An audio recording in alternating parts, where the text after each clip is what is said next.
Oh,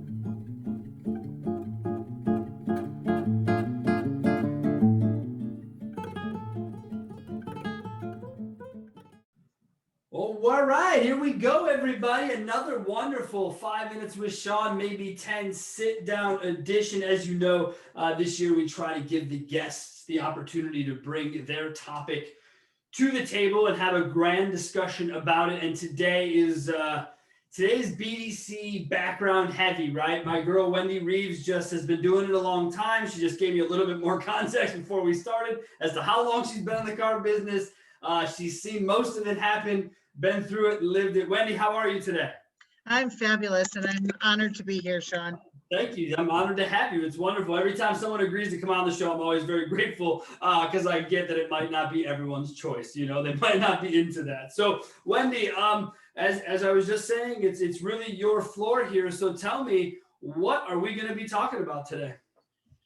So actually, you probably could have guessed from our previous conversation, but I think a great topic would be remote BDCs, remote outsourced, anything other than people all sitting in a room dialing the phone together.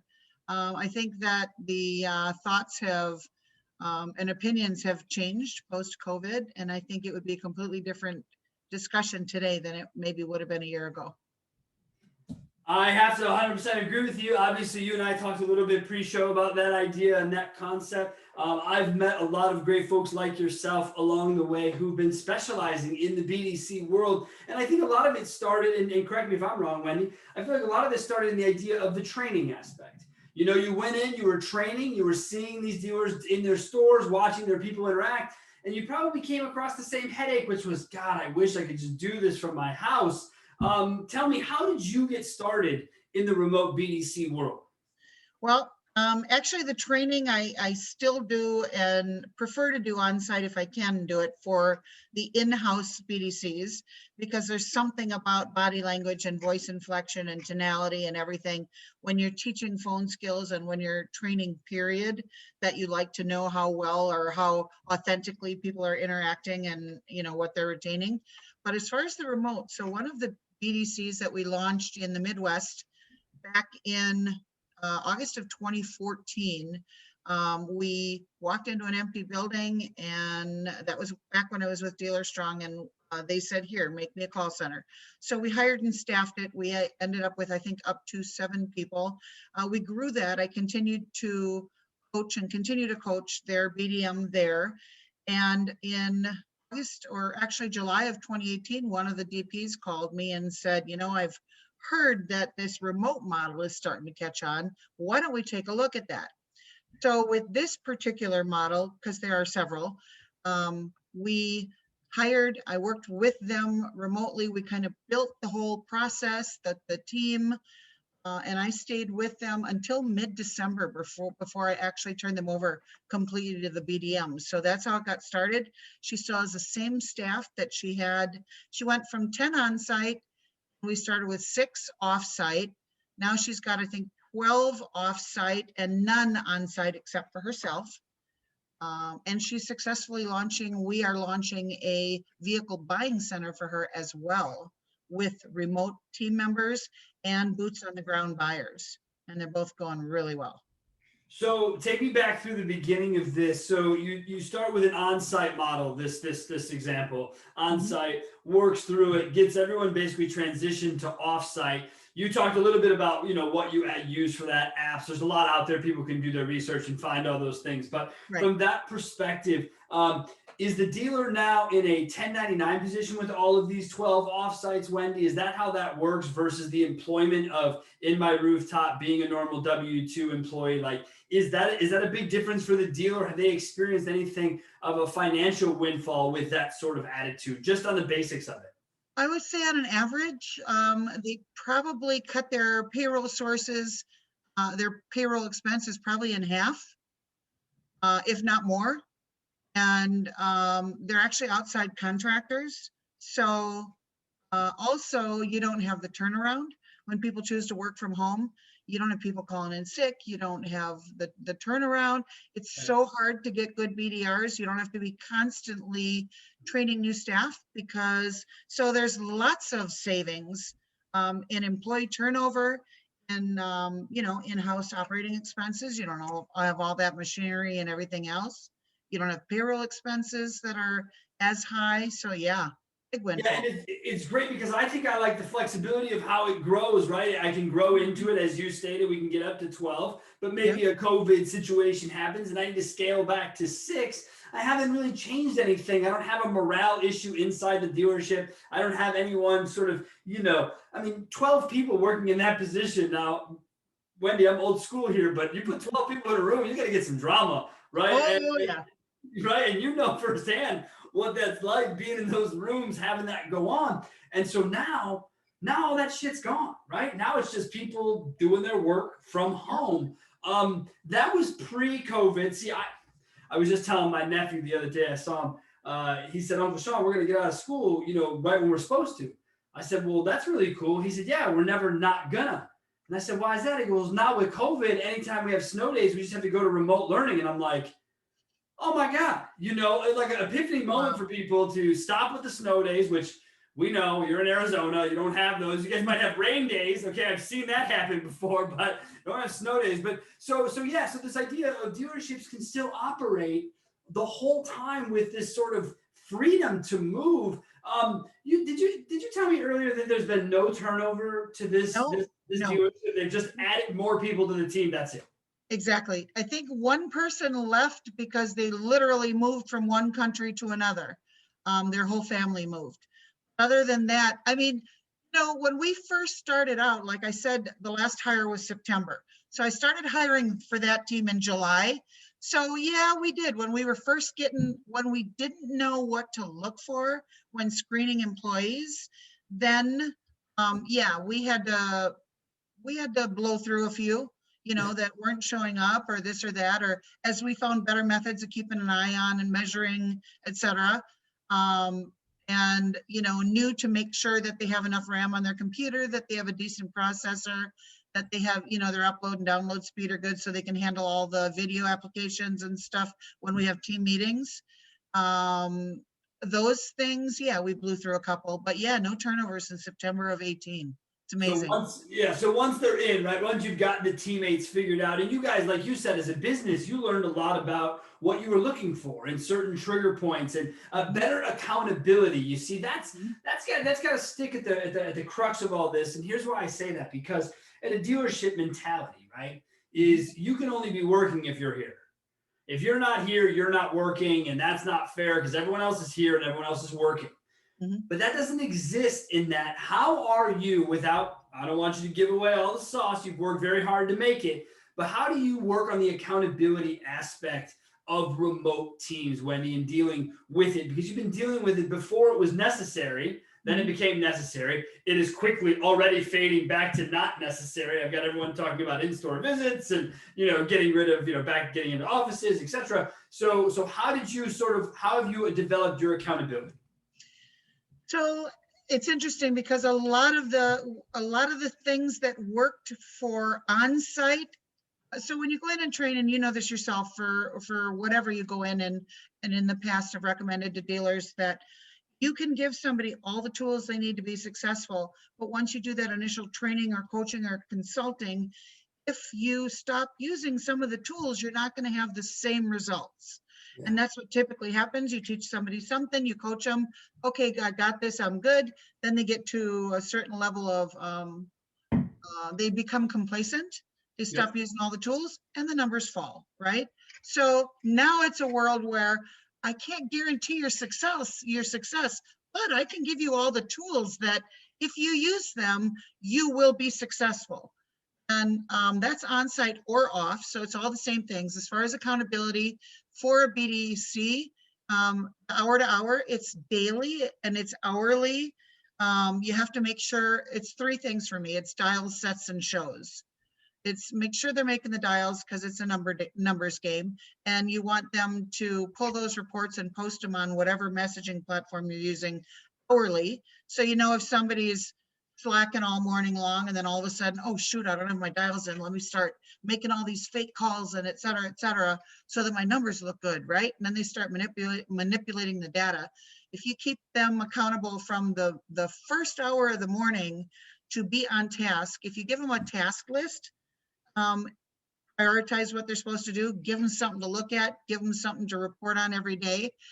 Make sure they're converting everybody they talk to, and if they're not, they're turning them over live, same as on the on-site BDC. And then make sure that they are following up on the shows and that you're following up, so that you're making sure. I mean, I don't care how many appointments you set if they don't show up. It's all about the shows. So same accountability off-site as on-site. And then we also have time tracking methods that we use. We have software that they log into. So any of your remote employees, all you have to do is have them log into those tools, and you know exactly how active they are based on the screenshots and the activity of their mouse. So it's incredible. I mean, that's some big brother shit, Wendy. I'm not going to lie to you, but it seems totally necessary given what we're doing here. We're paying someone to do a job remotely from that position. When you have this going well, though, I've got to assume that as good as you can get a offsite team to work, you do require some serious communication and process at a store level, as you put it, boots on the ground. Talk me through the discussion of how do you set people up in the store? Is there a BDM in all situations that you deal with? Sort of, what do you run into with all right, we've got the people who know how to answer leads from here, but then how does that translate to inside the store? So there's a couple of different models, like I mentioned. If you're completely remote, because ideally, I would like to see, for more BDC hires and for happier BDRs, I'd like to see people start letting their own in-house teams start working remote a day a week or something, and teach them how that works and what that looks like. But okay, hold on. No, we can't just blow. We can't blow over this point. We can't blow over this point because I just made it to my wife the other day that I made a pitch back in 2004 to the people that I worked for, that I said to them, we're having struggle hiring. We're losing people to other dealerships. We pay well, but we expect a lot. What if we just got these guys on 410s? Right? What if all of a sudden they were at 4 days of work? Now people doing other jobs. Forget the car business. Now people going, wait, what did he just say? Did he just say I'm going to work 40 hours in 4 days? Think about this, Wendy. 10-hour days at a dealership benefits everybody in the circle. If you can really do a 10-hour day so I don't have split shifts and shit, my days are covered up for the most part. Like, that's a legitimate winning formula. Have you ever tried it at a BDC level? And is it that crazy to think that 4 days, is that weird? I don't think, if it works for first responders, how the fuck doesn't it work for us? I mean, exactly. It's absurd to me. So talk me through that. I'm sorry to stop you, but no. And it totally works. And I completely agree with you. Okay. So it's with any BDC, on-site, off-site, remote. It starts at the top, right? A remote BDC is the same as a centralized BDC. What does a centralized BDC do? Like when I worked way back, started 20 years ago for a model, right? We had 5 rooftops. So we have a call, we transfer it, right? If we need to get somebody, if we're at the Nissan store, we need to get to the Ford store, we pick up the phone and we transfer it. Yes. Easy, it was all phone lines. Same thing now. We, if the dealership, ideally the dealership will put the agents on soft phones at their dealership. And if it's ones that are on site and off once a week, you get them a soft phone and a desktop phone so that they can log into their phone from their phone or from their computer. And then what you do is you create a ring group where you have all your agents on a ring group, and you create a dial plan so that you have a certain number that rings that hits everybody's phone, same as you do in the dealership. And if we have the messaging apps as well, okay? So if we want to, it depends, we can send, you know how the CRMs work. If we want to socket talk in dealer socket, or we want to send a message in VIN, or we want to do whatever, or we keep them on a messaging platform. So if we need a right-away answer, we do that. Otherwise, same as you do with a centralized BDC, say somebody says, well, I really like this car, but I want to know if it was a smoker's car. Well, we can't tell that. You've got a mixed team with some agents at the dealership, and you've got a BDM, then you tell her and she hollers downstairs and says, hey, go check this car. Does it smell like smoke, right? Otherwise, we set notes in the CRM and we send emails, same as anywhere. And then we create an activity for an hour later, make sure we got an update on that. I like paper trails, so I like emails. So I like that they would email the dealer manager, whomever, BDM, and CC me. And then, like I say, touch back an hour later to see if there was a response. If they're not, get on them the same as if you were sitting in the dealership. But you don't have to get up out of your seat and go run around the dealership waiting on a manager that's trying to close a deal to find out who you can send out to check the car. The effectiveness of people not at a dealership, I can't explain to people enough. And we find that in our own model, right? So we become that sort of data background for people so they don't have to worry about it. When I was doing it in stores, you get pulled in, right? You weren't just a BDC manager at your dealerships. You became internet manager, which somehow meant you were the tech person, which then somehow meant you dealt with the phones, which somehow then meant, and the list just goes on and on and on and on. And so to me, this simplifies things. It makes it easier for people to say, these are the people with these examples. This is the people who do the work. Now, you brought up an interesting question or topic, which was the CRM. I got to imagine some pushback that you get is, and I've seen it in centralized and or remote scenarios, because you're damn right. If you have a centralized BDC, then you've already wrapped your head around remote BDC. So you might as well just take it a step further and give people the right of life. Because again, we wouldn't have to worry about signing bonuses and being outrageous in our industry if we just said, hey, how about 4-day work weeks? Like, come talk to me from any other sales job. I'll give you a 4-day work week. I'm in love with the concept. I don't know how I'm going to make it work, but I'm going to just continue to push it and push really hard on it. I know my friends up at Zimberg Automotive are working on it. They've been working on it for a while at their Honda store, which is one of the biggest in the state of Wisconsin. And if they can pull it off, right, if I can see it work there, then I know it can work almost anywhere. So I'm really looking forward to continually pushing the hour discussion. But when you have the CRM pushback, people say to you, CRMs, how do you get you're not going to leave the right notes. You're not going to do stuff. Wendy, how do you overcome that? Or what fail safes do you use to make sure that CRM input, CRM usage is all paramount to what you're doing as well? And we must be fair to what they're doing. It's not just a BDR. I don't care if they're onsite, offsite. It's not just their job to use the CRM right. That's like a 40% of the job. The other 60 is whoever takes it from there and what happens with that. Talk to me about CRM accountability. Okay, so whether it's a BDM in the store or it's whoever. Okay, so again, there's different versions. I don't know if we're talking about the version where there is a BDM and they've got their people working remote, then obviously they're going to check. They're going to do the CRM review, et cetera, et cetera. And if you outsource, okay, now we're going into outsource versus just remote.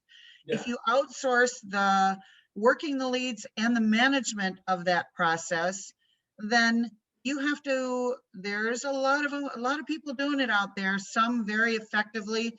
It just knocks my socks off how I've talked to people where I'm like, oh my God, we're thinking with the same brain, because they just get it. And with BDC, you have to get it or forget it. It can't be taught.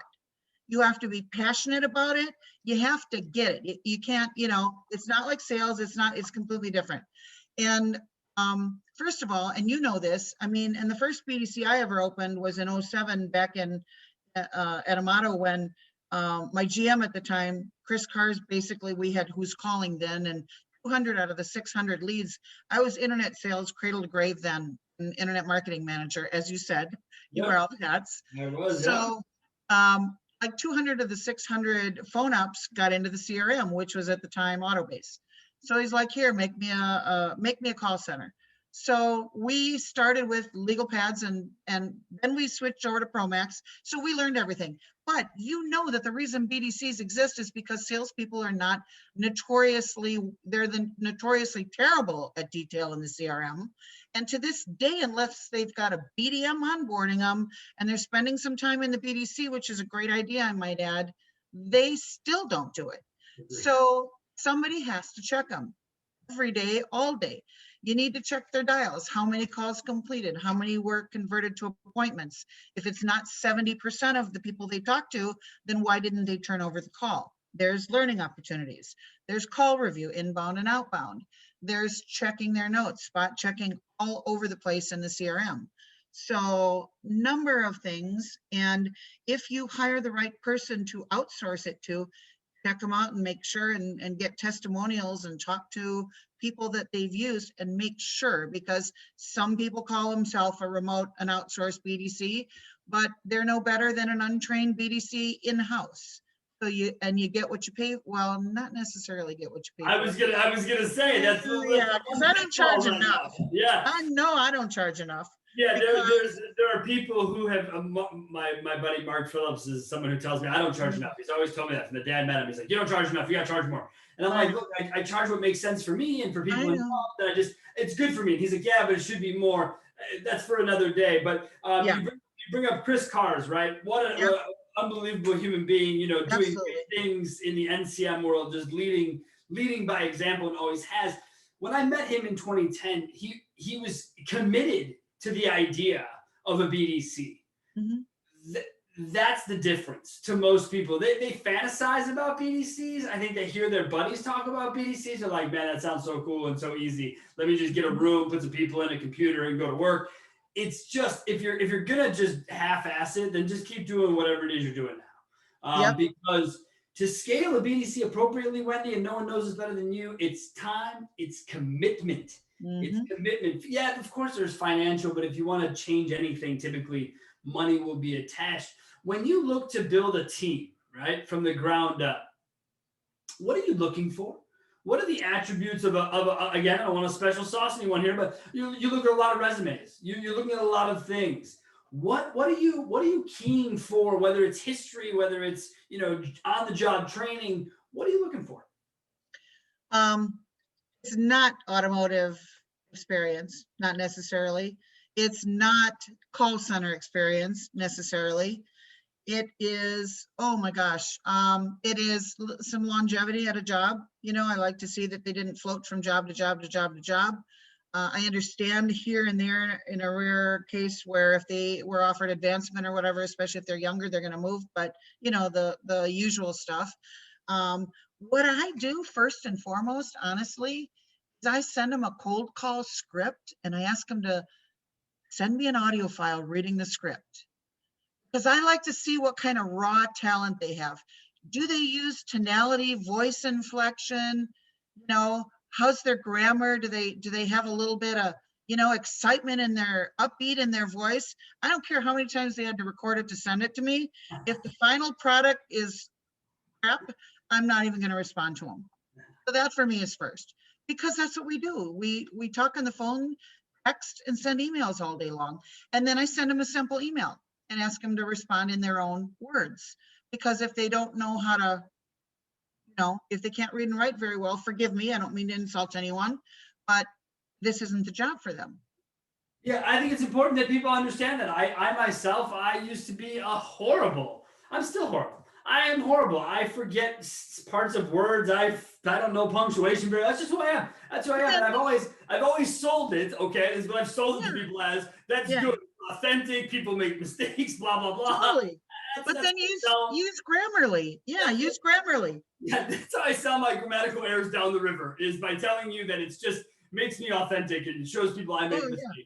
The reality is I've never cared enough. Because I can barely keep my fingers moving to keep up with what's going on here to even get it to paper, which is why I use this format. Mainly, this is how we deliver to our clients is via video. It's just, for me, it's easier. I can do more, say more.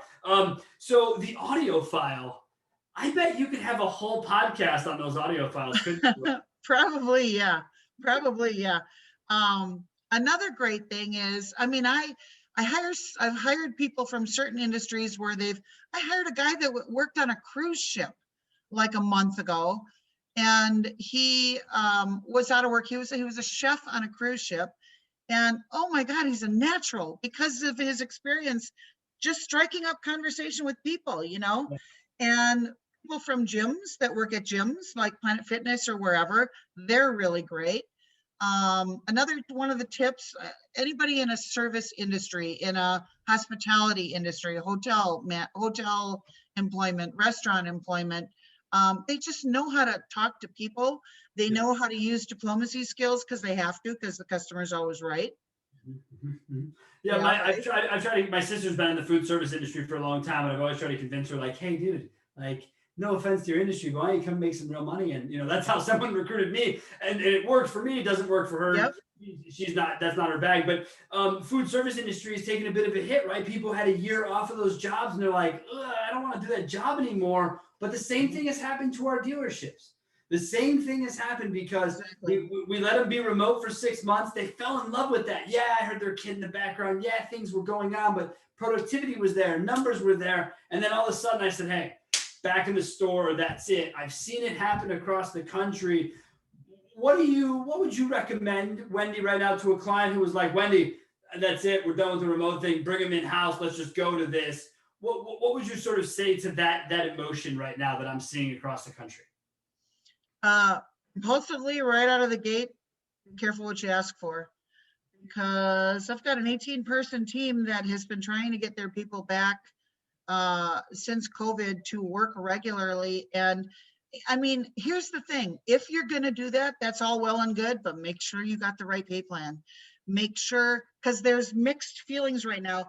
I need to offer them more money so they'll apply for the job, right? But then if you offer them too much money and they don't have to perform, it's not incentivized, or you don't have spiffs and bonuses worked in, then if they don't feel like coming to work one day, they're not gonna, because the hourly wage alone is helping them make ends meet, right? So it's got to be incentivized. And then also, like, well, that's a big thing right there is attendance. People aren't staying. They're not coming to work. They're not staying. It's absolutely ridiculous. Nobody's responding to the ads. They don't want to come to work yet. It's so easy to get unemployment. It is that part of it as well. And again, if we're going to continue to fight the idea that the workforce has been empowered to work from home. I was just saying this again to my wife earlier today. People were working from home for a year and a half. Now you tell them to go back to their office and they wonder to themselves, why would they do that? Why would they? I've had people tell me, Sean, I love it. I'm so happy to be back in offices. Don't lie to yourself. You don't have to say that to me. I know you're not happy. Oh yeah, your teammates, blah, blah, blah. Trust me, you love your couch. You love the fact that you can still be at home and do a job. And Wendy, you brought up earlier, it eliminates not sick days, okay, but it eliminates snow days. It eliminates a lot of other excuses. I have no one to watch my kid. Hey, no problem.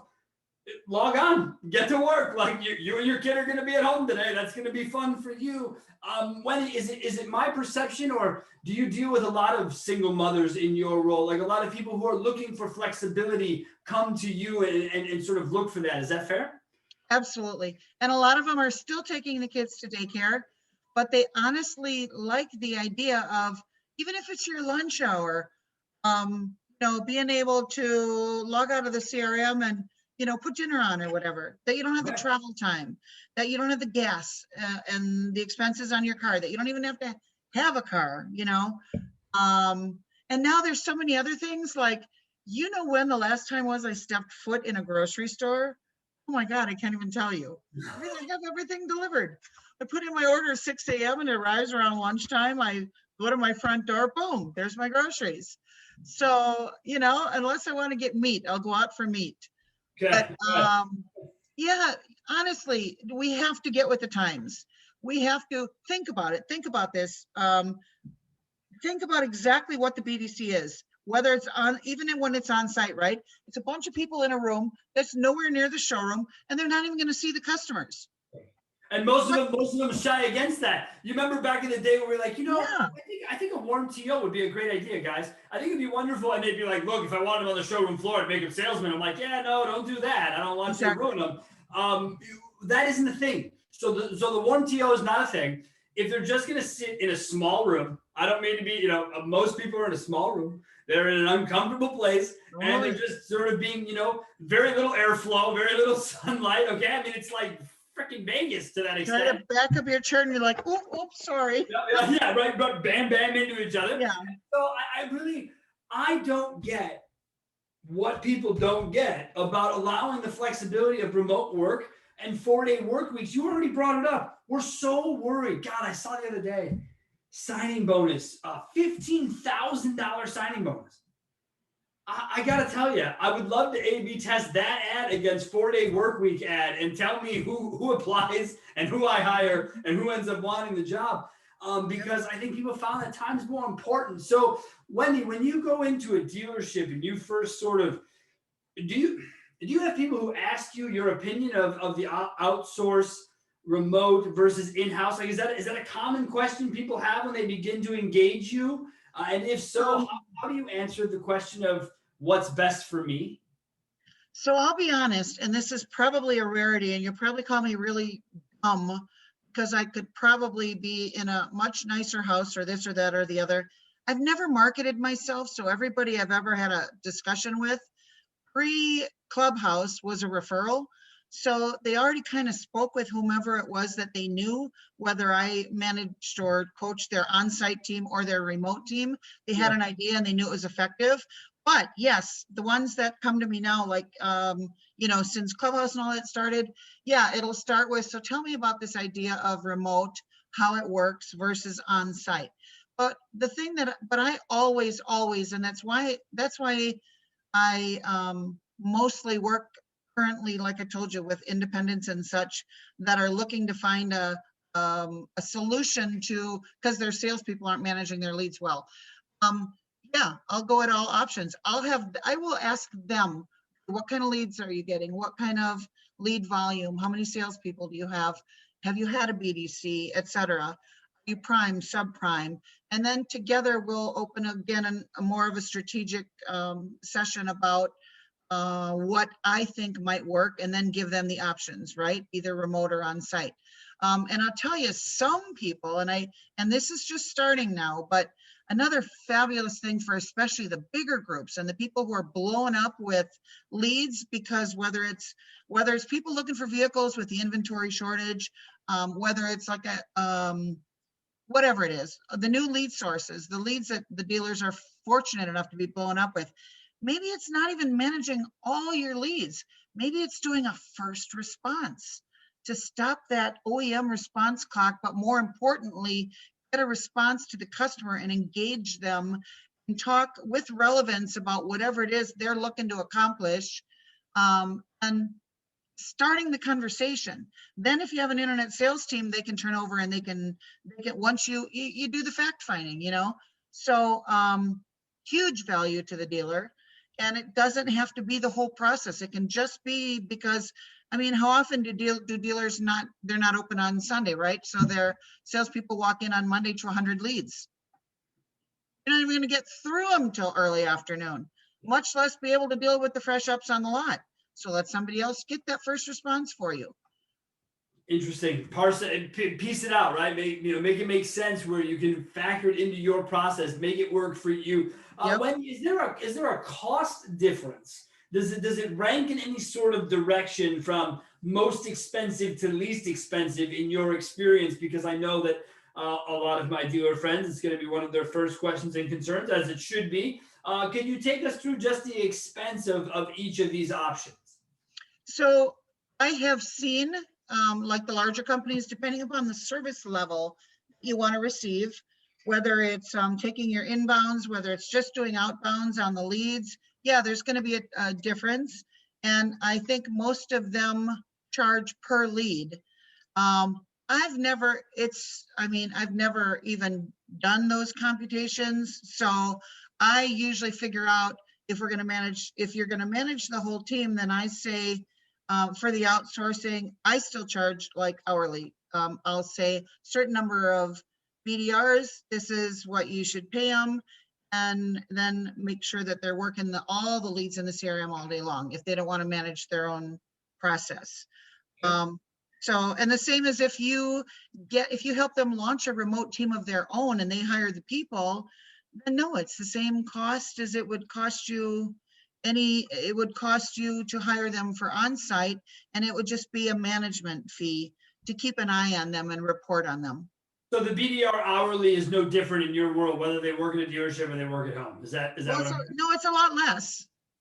It's probably I would say roughly $5 an hour less on an average. To work from home? To work from home. Okay. Oh yeah, because you don't have the overhead, and they're going to accept the lesser hourly wage because of the privilege of being able to work from home. So that's $5. That's real number though, right? I feel like you've seen this number. So you're Oh saying, yeah, oh yeah. can you give me, is this against, so are we talking about the difference between $15 and $10? And I'm asking because what I'm saying is that's a 25% pay reduction in Yeah. a number where you're telling me people are like, hey, I'm cool with that. 20% reduction in their pay to stay home, and they say yes. Why would, again, people, why would you fight them and say, no, I'm gonna pay you $20 to show up to the dealership every day? They do though, I'm telling you. The bigger groups, they'll pay them up to 15 bucks an hour to start them. That's ridiculous to me. I mean, when we started BDCs in 07, we paid a minimum wage, and we paid them for sets and shows, you know. Remote, we don't even pay for sets and shows. If the dealer wants to, if you want to spiff them, I recommend daily, smaller, same day, next day, or courtesy appointments when you are working the work, like have them work the work plans for your BDRs that have the day off. Wait, So the hold work on. plans don't Hold sit. on. Did you just say that your remote people don't get paid like show bonuses, or they just get an hourly and they're totally suffice to take 20% less and stay home? No, but they get daily spiffs to Okay, produce. gotcha. All right. So And we're, then I always recommend set weekly team bonuses for show volumes. got it. You put Okay. a qualifier in place, like they have to have X number of shows of their own to partake of the team bonus. So say the dealer has 5 BDRs and wants to bonus them 500 bucks if they get 125 shows, if it's a small independent by Saturday, right? So, okay, we'll give you we'll put out a $500 bonus. You need to have 125 shows. To qualify for the team bonus, you have to have 20 shows of your own. Qualify. That's your qualifier. Because you're going to have some heavy hitters and some weaker links. So even at 20 apiece, that's 100. And then your strong people will make up for the other 25 shows to get the team to where they want to be. And then they each get 100 bucks. If they don't qualify, then the remaining 4 or 3 or whatever get to split that 500 bucks. So it's going to light a little fire under them if they want a piece of that pie. I love it. We used to do it when I started the Chicago car business. You'd walk in Saturday morning. Our manager would have a stack of $100 bills in the middle of the table. He'd say, come to my office, come get them. The more you sell, the more you get. And it was like, Yep. What is this? You know, and he'd be like, if the team sells this on a Saturday and you sold this many, you're going to just come in here. And it was, for me at 18 years old, there was no greater motivation than to see things like that and to say to myself, I'm going to get it. I'm going to do that. So the motivation side, how hard is that to motivate? Because, you know, one of the things about Onsite is you can walk in a room and you can, you know, we can rah, we can shake some chairs, we can turn them around and, you know, have a good conversation, what have you. How are you doing that on a remote basis consistently? Wendy? We're still doing it with Zooms. All right, so we're just Zooming. And Hangout videos. Yep. Love it. Are we doing it daily? How do we, are weekly? Daily. Daily. Slack, with Slack, you can integrate Google Drive so we can share docs there. You can also integrate Zoom. So all you got to do is go into the team channel and type /Zoom, boom. And I'll type whenever I see something's up or I got to tell everybody something, I'll hit /Zoom. I'll bring them all on. I'll record it. The recording comes right up into the Slack channel. And if by chance somebody was off, I email them the recording. I make sure they watch it and send me back an email confirming that they saw it. So, oh yeah. So you're using a ton of open source, right? Because we live in Google Drive, right? Google Suite. Yep. That's our world. Yeah. We joke that's our whole company's expense, is every terabyte of activity we need to store with them. They charge us a little bit more. Is that again, for your model, the cost efficiency of all of these different apps and free tools, is that a big part of what's helped you get to where you are, is the ability that all of this tech now obviously exists, Wendy?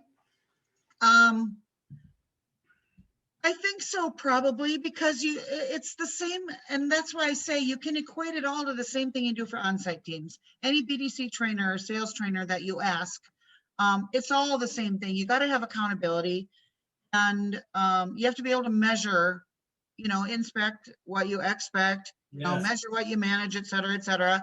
And this is how you do that. And this is how you make sure. It's all about attitude. So like you said, instead of, I don't think, frankly, I'm beginning to think that there's a downside to having 50 people in a room or whatever, because like you said, of the drama. It's ridiculous. Gotta be. I know. So when I train on site, I say at the instant of anything negative, take that person out of the room, have a discussion with them, take them downstairs, make it really hard for them to get back to that phone and be making some money so that they think twice before starting some crap. Yeah, my owner used to call it a lot walk, and he would walk up to you and he would just tap you on the shoulder and he would turn the other way and walk to the door and you were like, oh shit. And you would follow him and we'd get outside and he'd make sure he was clear of the store. And then he would tell you how he felt about your behavior or how you were in your position. But the accountability measurement from someone at that position, and it came off, of course, it came off a little rough, but the owner, he was young. You couldn't fault him for that. He was running without guidance, right? Now we have it all. If you're running a store, you have resources coming out of your ears in order to help you be better at what you do. So go take advantage of that. Wendy, to wrap this up, and you've been so gracious with your time, I thank you so much.